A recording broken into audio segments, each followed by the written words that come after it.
All right. So using lesson 4, you guys should be able to tell me the 5 most common pieces of evidence that a chemical change has taken place. Raise your hand if you can tell me one of them. Caden? Okay, an odor change.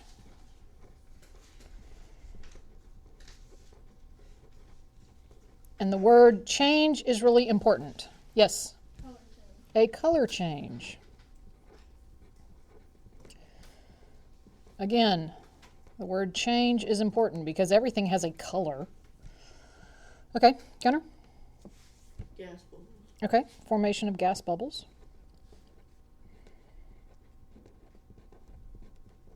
Mason? Temperature change. A temperature change. Guys, and the temperature change is a change that occurs without any help. Like, if you put something on the stove and heat it, that doesn't count. If you put it in the freezer and cool it, that doesn't count. I'm talking about temperature changes that happen on their own. Cadence. Precipitation. Formation of a precipitate.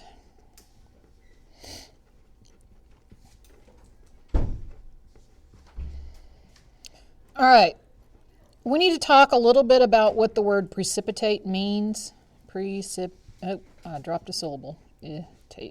Precipitate. So, first of all, just in general, where have you heard the word precipitation? Rain, sleet, snow, hail. Okay.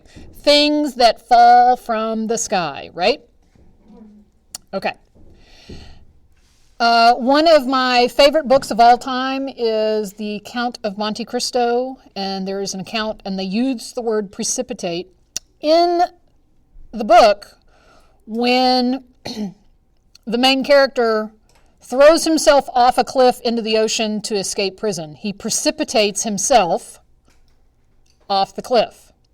So what does precipitate or precipitation mean, literally? Something that falls. Okay. So in a chemical reaction, if a precipitate forms, and I'm just going to rewrite the whole word because it's messy. Precipitate. Okay. If a precipitate forms, it is a solid, insoluble substance that forms during a chemical reaction that falls, that settles to the bottom of the container, whether it's a beaker or a test tube or whatever. It is an insoluble substance that falls out of the solution because it's not soluble. Okay? So, a precipitate, it's just something that falls and settles to the bottom of your container. Everybody got it? Okay. So there are your 5 most common pieces of evidence that a chemical change has taken place. By the way, you can go to your evidence of chemical reactions lab sheet that you picked up, and now you know what to write for these first 5, so you can take a second to do that. Okay, we're going to skip number 2 for right now. We'll probably do that tomorrow, but we're going to come down here to number 3.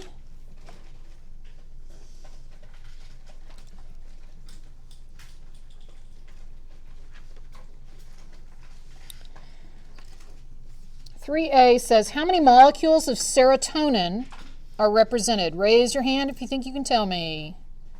Sydney? How do you know it's 6? Because that's what the coefficient is. The coefficient tells you the number of molecules. Raise your hand if you can tell me the number of elements that are present. Hunter? 4. Do you know what they are? Carbon, hydrogen, nitrogen, and oxygen. Good. Carbon, hydrogen, nitrogen, and oxygen. 4 different elements from the periodic table. All right, how many atoms are in 1 molecule of serotonin? Mason? 25. 25. Okay, So the common mistake here, first of all, I asked about one molecule, not 6. Does everybody see that? So make sure you're reading the question. The other common mistake is to skip and not count the oxygen. Why would people tend to skip and not count oxygen? There's no written subscript, but there is one oxygen because subscripts that are not written are understood to be 1. So when you total that up, it's 25. The most common wrong answer would be 24, right? Because a lot of people don't remember to count that one oxygen. Is everybody good? All right, let's go to the back.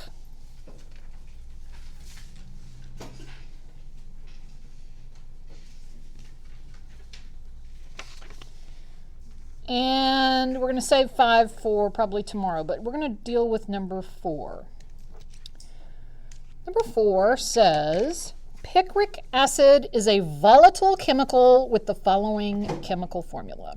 Picric acid was actually kind of put on my radar because I read a book about a year ago titled The Great Halifax Explosion. I don't know if you know where Halifax is, but Halifax is one of the major cities in Nova Scotia. It's on the Atlantic coast, and it was a major port during World War I.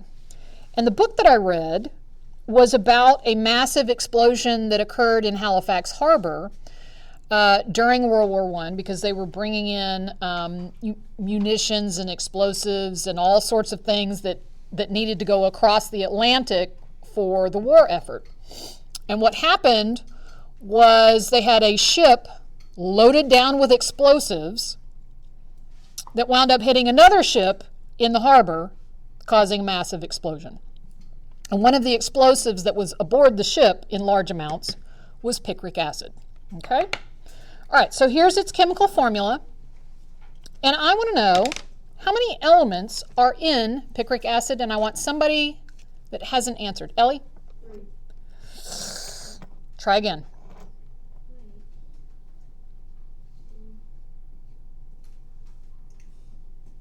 How many different elements do you see? 6 is a common answer, but is also not correct. There are 6 letters, that's true. But how many different elements are there?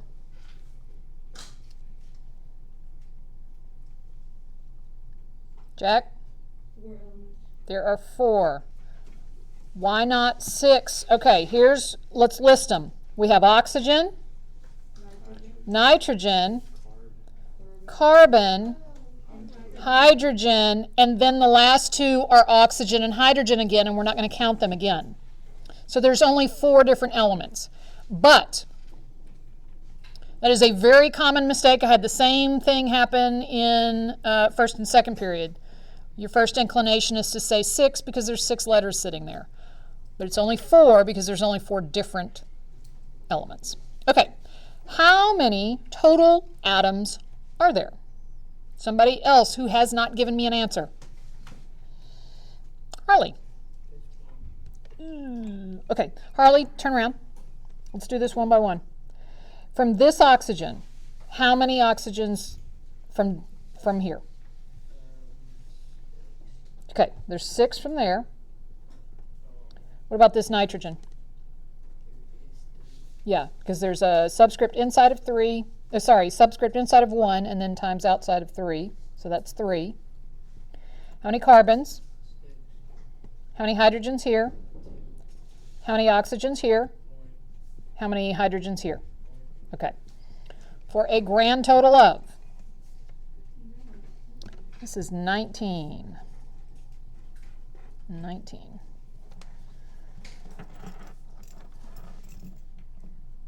All right. That's going to do it on this sheet for today. We'll probably pick up with the rest of it tomorrow.